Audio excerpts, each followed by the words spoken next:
Hello everyone, welcome in the third lecture of application of derivative.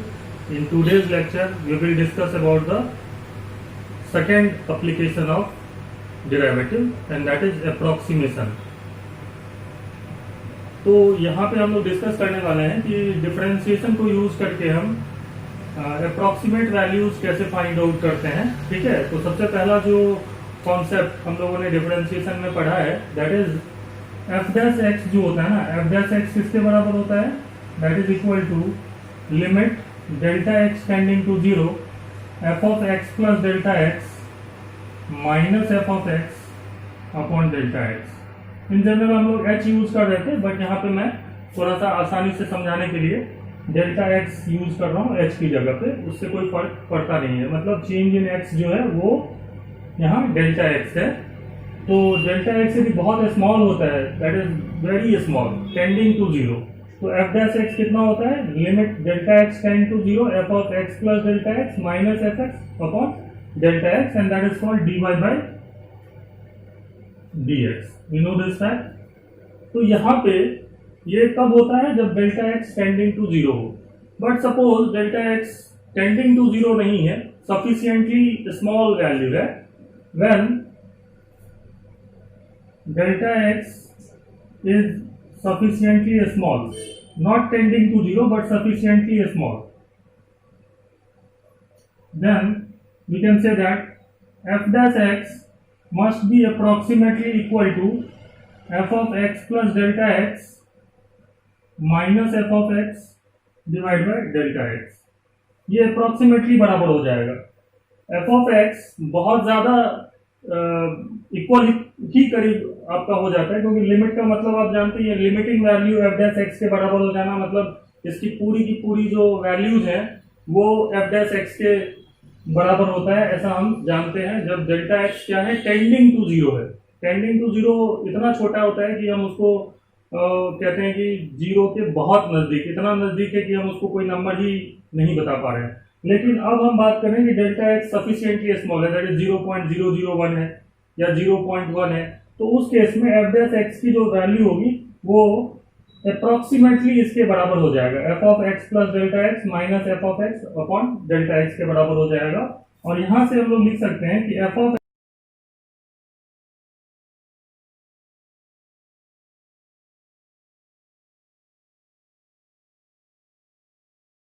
Clear.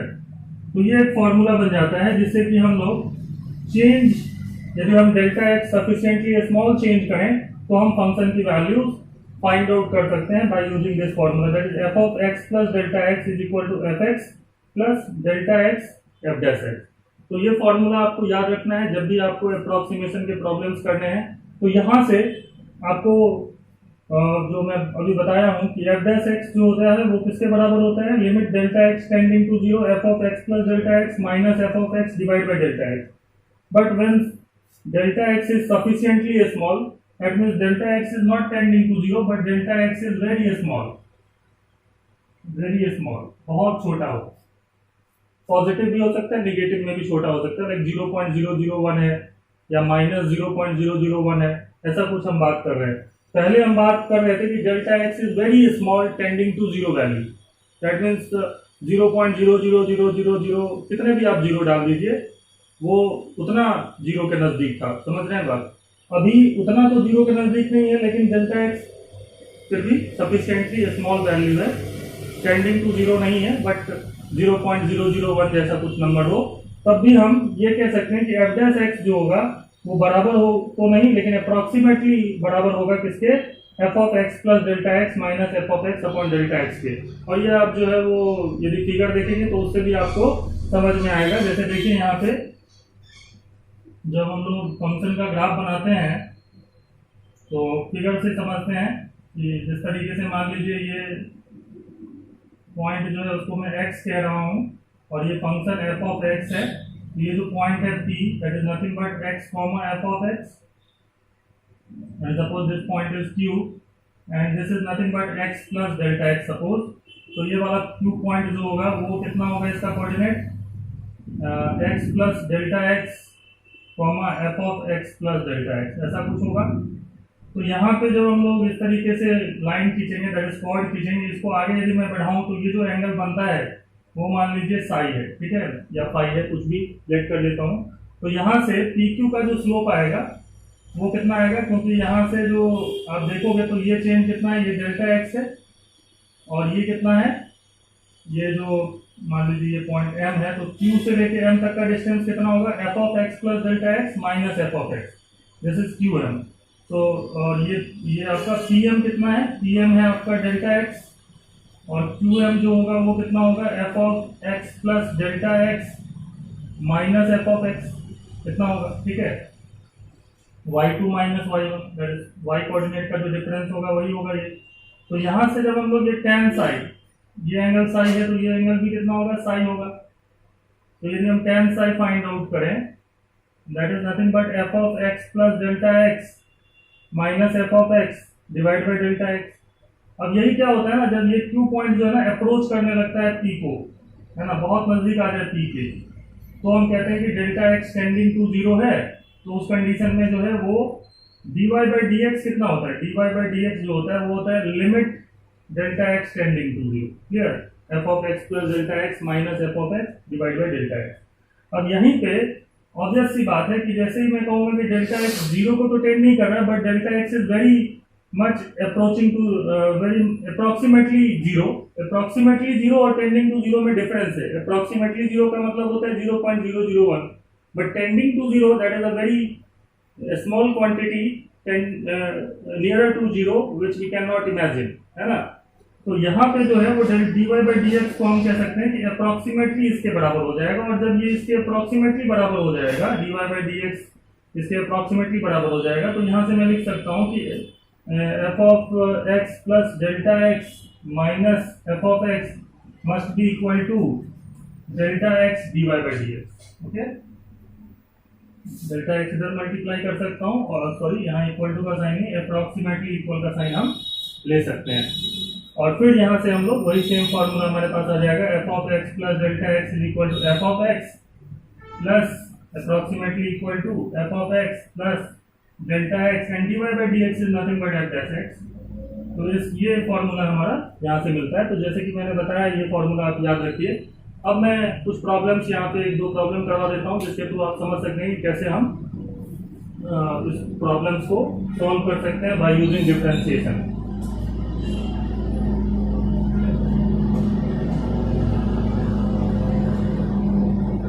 तो जैसे कि problem है,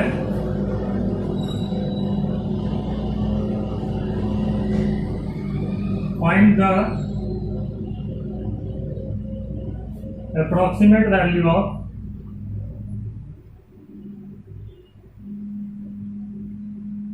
the square root of 101. Here find the approximate value of the square root of 101 by using differentiation, by using the application of derivative, है ना। ऐसा problem होगा तो हम इस क्वेश्चन को कैसे सॉल्व करेंगे। So we start with the problem with the solution, that is let f of x is equal to root under of x।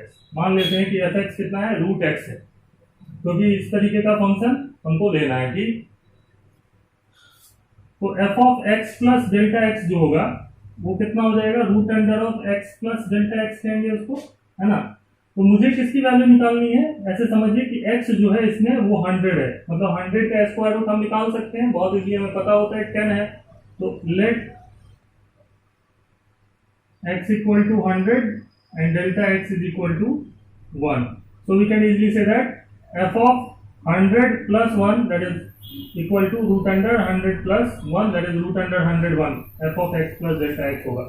अब जो हमने फॉर्मूला पढ़ा है वो क्या पढ़ा है कि f of x plus delta x जो होता है वो होता है कितना, f of x plus delta x होता है हमारा f of x plus delta x f dash x, clear, जहां पे x की वैल्यू 100 है और डेल्टा x कितना है, 1 है, समझ रहे हैं।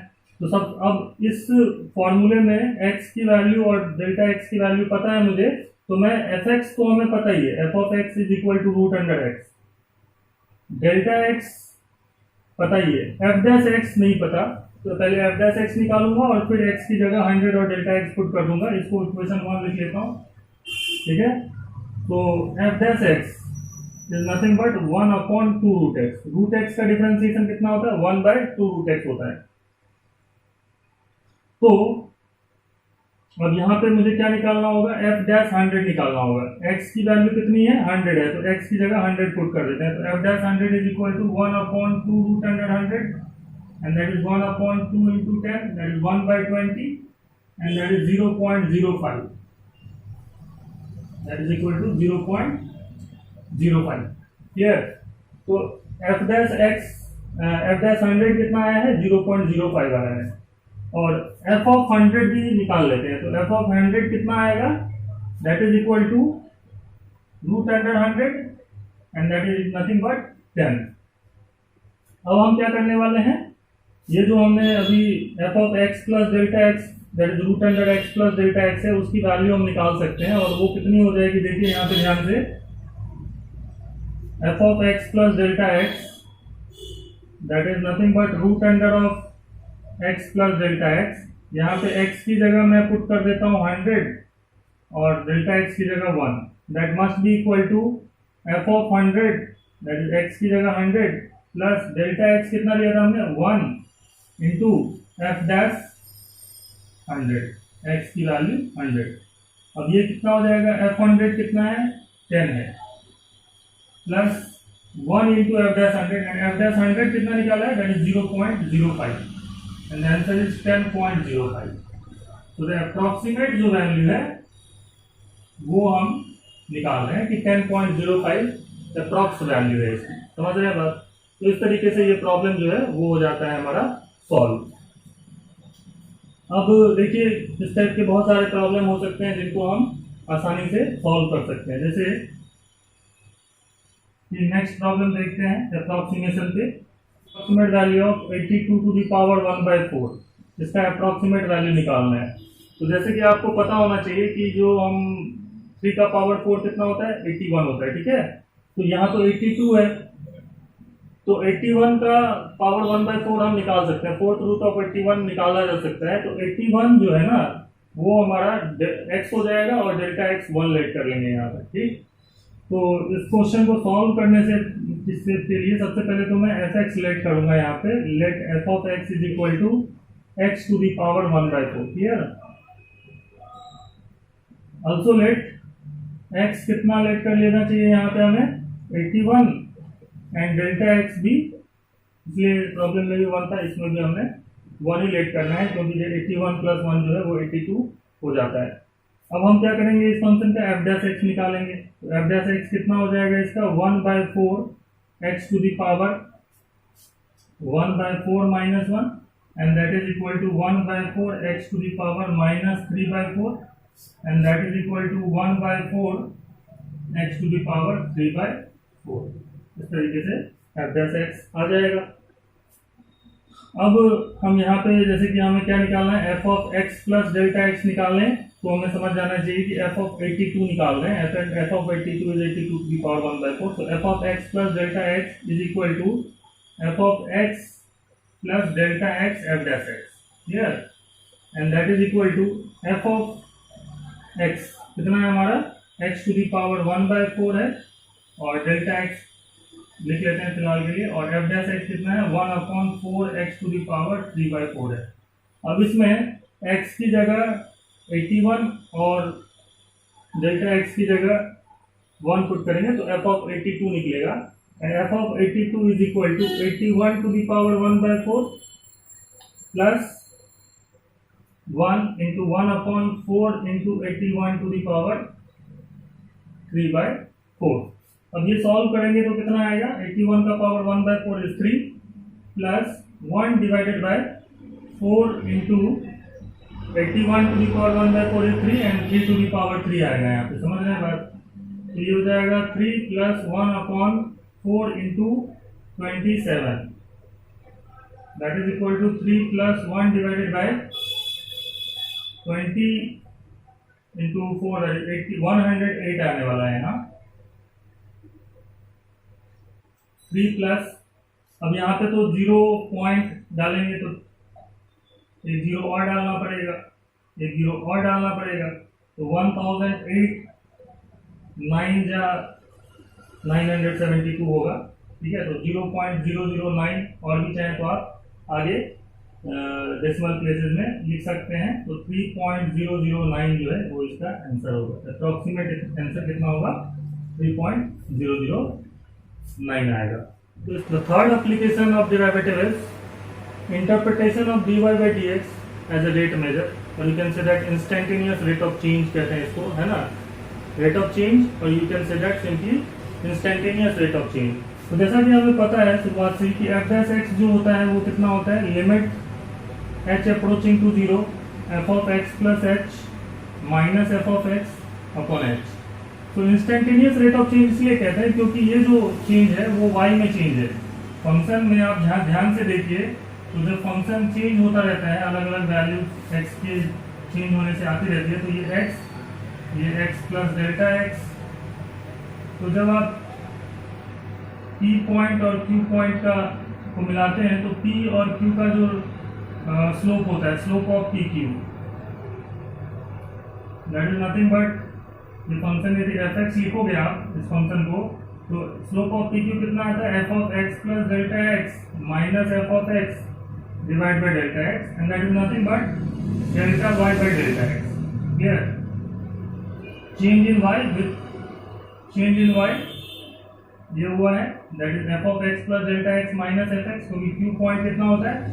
X plus delta X comma F of x plus delta x, and P point is nothing but x comma F of x.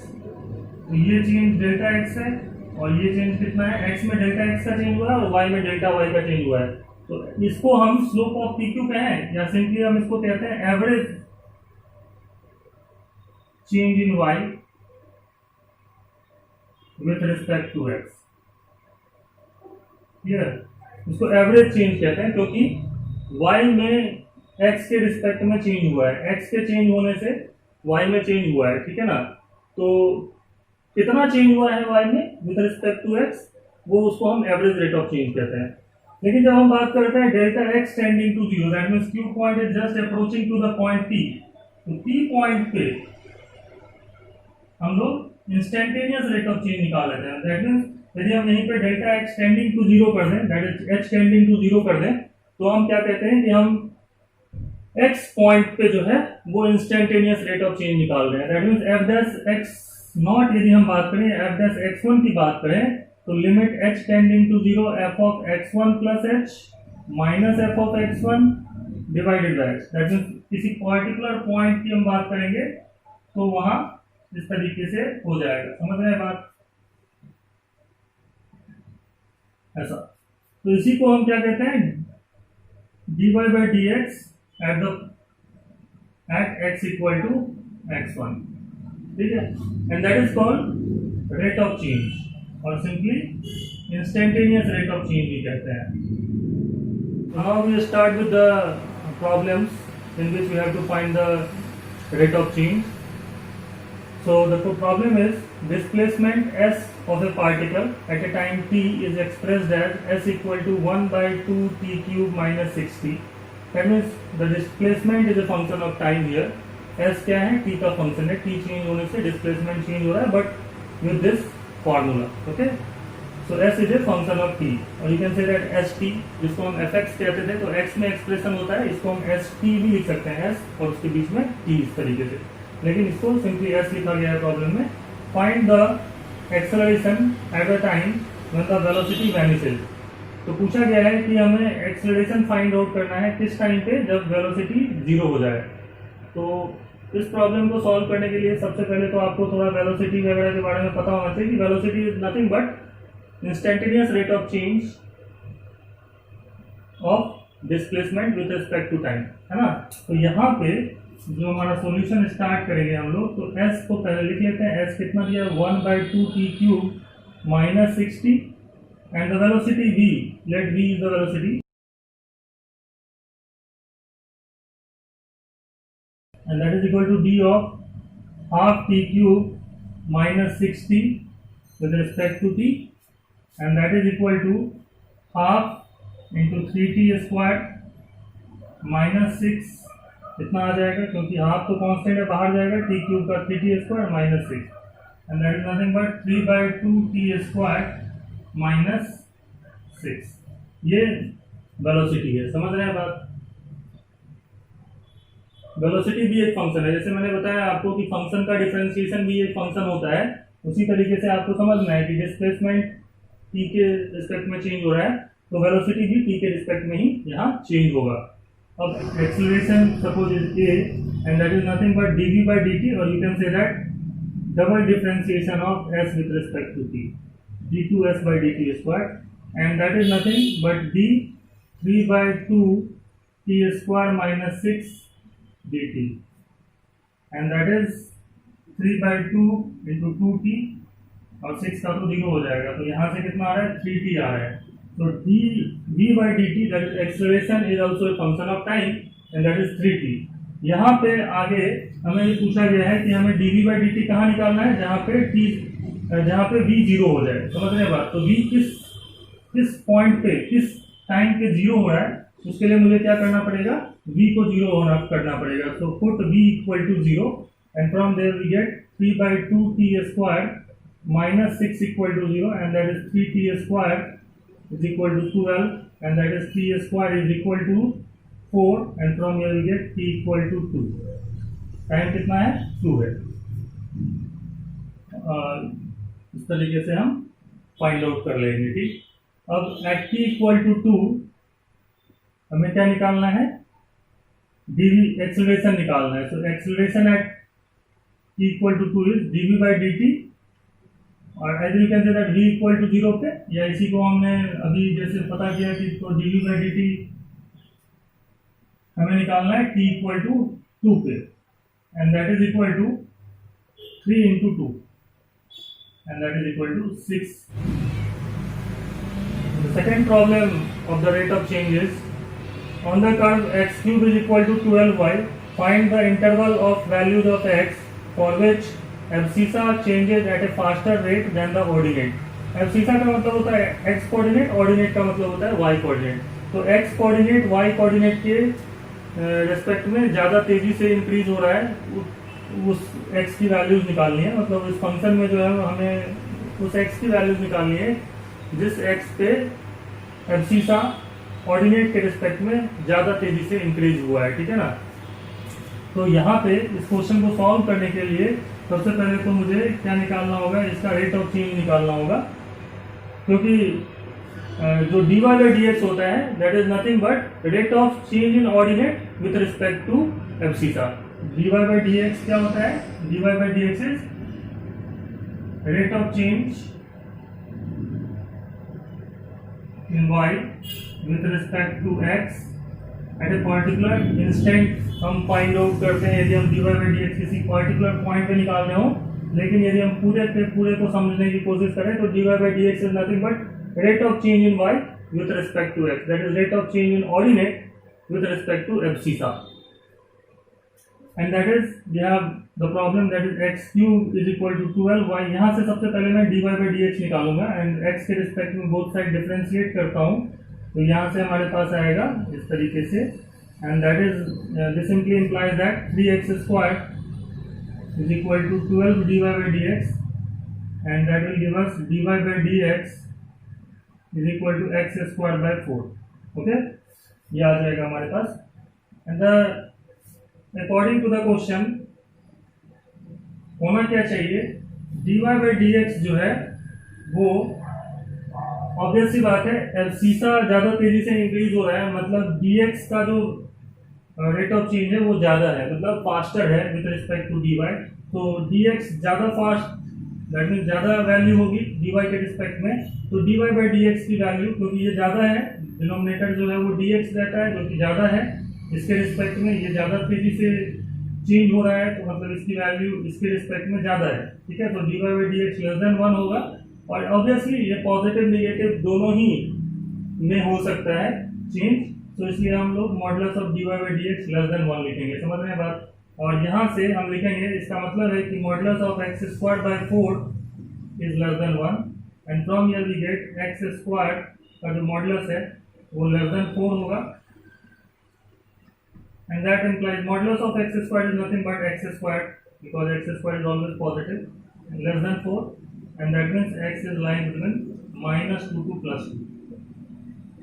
The next problem is, if water is poured into an inverted hollow cone whose semi-vertical angle is 30 degrees, such that its depth increases at rate of 1 centimeter per second.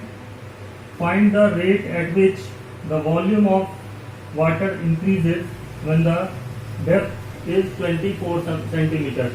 तो यहाँ पे क्या है ना कि water जो है वो पोर किया जा रहा है, ठीक है ना, तो क्या होगा, डेप्थ जो है वो इंक्रीज होगा, और वो कितने से इंक्रीज हो रहा है, 1 सेंटीमीटर पर सेकेंड से इंक्रीज हो रहा है. तो यदि हम एक जिसकी बात कर रहे हैं कि इन्वर्टेड कोन है, ठीक है ना, हॉलो कोन है, इसका एक्सिस है मान लीजिए, है ना, और जो semi vertical angle is 30 degree, that means this angle is nothing but 30 degree, ये दिया हुआ है हमें, ठीक. एट ए पर्टिकुलर इंस्टेंट, किसी पर्टिकुलर टाइम पे मान लेते हैं कि जो है ना वाटर यहाँ तक जो है वो इसमें भरा हुआ है, ठीक है, लाइक इसमें तो वाटर पोर किया ही जा रहा है, but at a particular instant इसमें वाटर यहाँ पे पोर किया जा रहा है. ये जो हाइट है यहाँ से यहाँ तक, मान लीजिए ये O है, ये A है, और ये पॉइंट P है. So OA is, let's OA is equal to H, that is the height of the water, and AP is equal to R, that is R is radius of the water level at any instant. Okay, इस जगह पे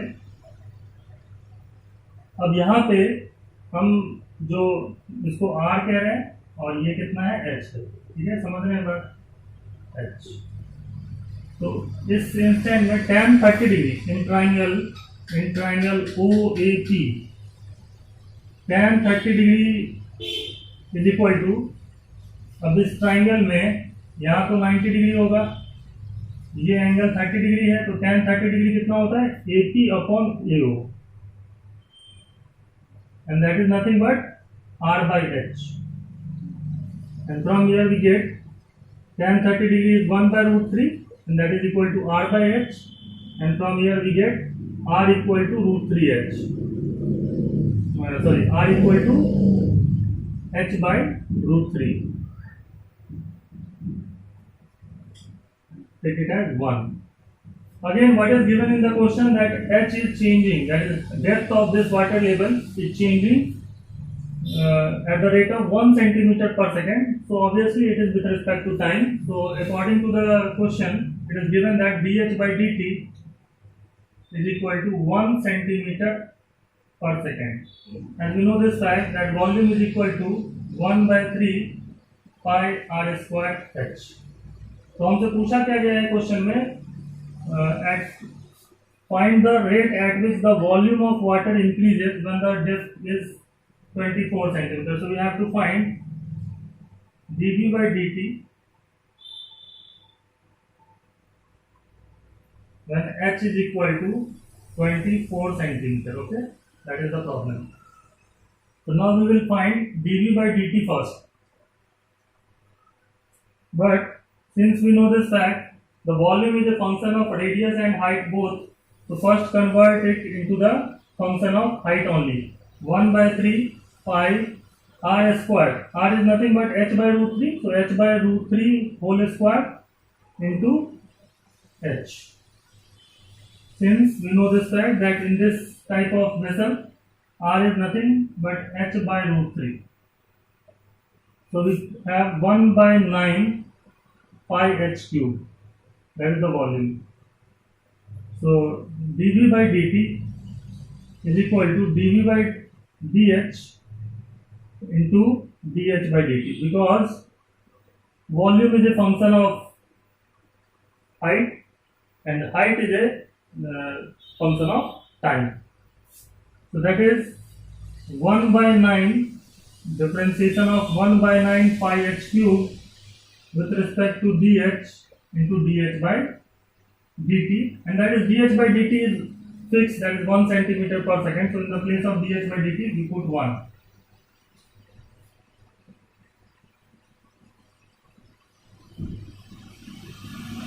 And now it is equal to 1 by 9 pi, that is constant, into 3 h square, and that is 1 by 3 pi h square.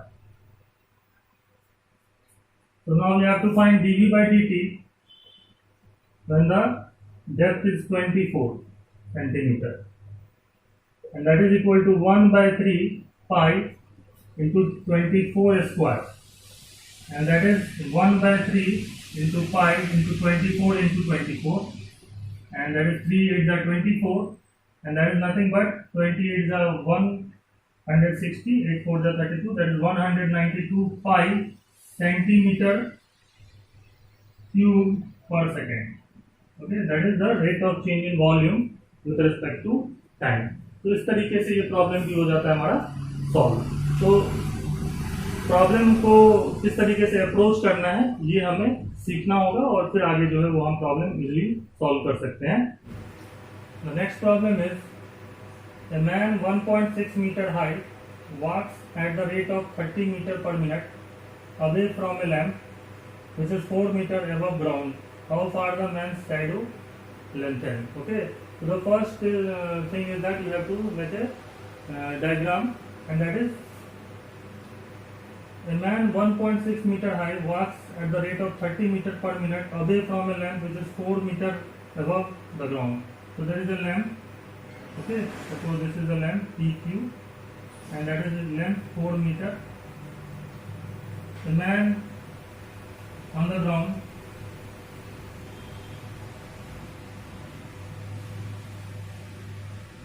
(1.6 meter height) 1.6 meter height is walk at the rate of 30 meter per minute away from a lamp. He is going away from the lamp. Okay, and there is a shadow making in the ground. Suppose the person is AB, man is AB, and this point is suppose C. So in this case, suppose the person is at A and this distance is X, and at the same time when this distance is X, this length of shadow is suppose L. Okay, so according to the question what is given, that is we know this fact that dx by dt, the rate of change in x with respect to time is 30 meter per minute. Okay, that is given, but we have to find dl by dt. dl by dt, how far the man's shadow lengthen, we have to find this. Okay, dl by dt find out करना है. Clear? तो कैसे find out करेंगे, इसके लिए मुझे x और l में आपस में एक रिलेशन फाइंड आउट करना होगा. और वो रिलेशन कैसे फाइंड आउट करेंगे, जैसे आप देख ही रहे हो कि यहाँ पे कोई भी इंस्टेंट पे इस तरीके का एक ट्राइंगल बनने वाला है, और इस ट्राइंगल में एक खास बात है कि ये जो ट्राइंगल बनेगा उसमें ये एंगल तो कॉमन है, इस ट्राइंगल में भी है, ABC ट्राइंगल में भी है, और ये जो बड़ा वाला ट्राइंगल PQC है उसमें भी है, ये वाला एंगल तो कॉमन है. वो ये 90 डिग्री बन रहा है, यहाँ पे भी 90 डिग्री बन रहा है, तो दो एंगल्स इक्वल है, तो ये दोनों जो ट्राइंगल होंगे वो ऑब्वियसली सिमिलर ट्राइंगल होंगे. समझ रहे हैं बात? So triangle PQC is similar to triangle ABC, and that simply implies that we can easily say that PQ upon AB must be equal to PC upon AC, and that simply implies that PQ is 4 meter and AB is 1.6 meter, that must be equal to PC, that is x plus L,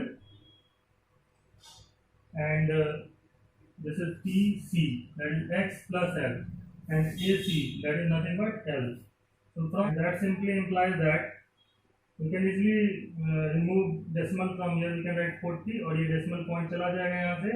4 10 जा 40, 4 4 जा 16, 2 5 जा 10, 2 2 जा 4. So we can write 5 by 2 is equal to x plus L upon L, and that is nothing but 5L is equal to 2x plus 2L, and from here we can write 3L is equal to 2x, and both are changing with respect to sign, so that we can write 3 dl by dt is equal to 2 dx by dt, and it is given that dx by dt is 30 meter per minute, so we can easily find dl by dt.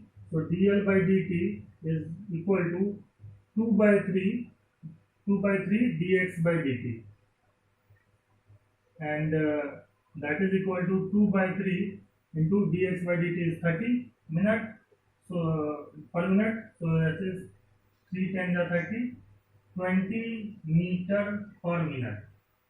So length of the shadow, man's shadow, is lengthening with respect to time with 20 meter per minute. Okay, that is the rate of change of shadow with respect to time. So that is the concept.